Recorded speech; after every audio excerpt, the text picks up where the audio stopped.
बहुत दिन पर आज गोटे वीडियो करने को इच्छा है। तो रोसे तो सबुदिन करुँची किंतु वीडियो करने को टाइम होनी। तो भाविली आज गोटे वीडियोटे करदिए। तो पास्ता बनौली झील को चटपटा खाना बहुत पसंद मो झील को से बनई पास्तार रेसिपी। रेसिपी कौन पास्ता करू करू वीडियोटे बनईदेली। तो देखो केमी मुझे बनाऊँगी पास्ता आ मो झील बहुत पसंद पास्ता।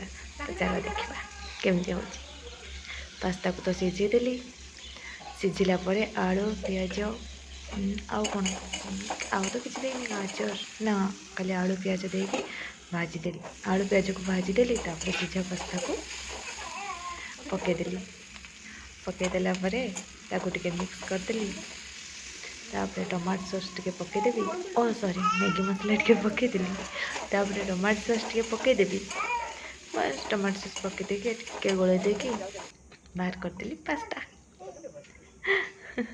आ मुझे बहुत खुशी होगा देखिकी भल देखा ना नहीं कहबे सब।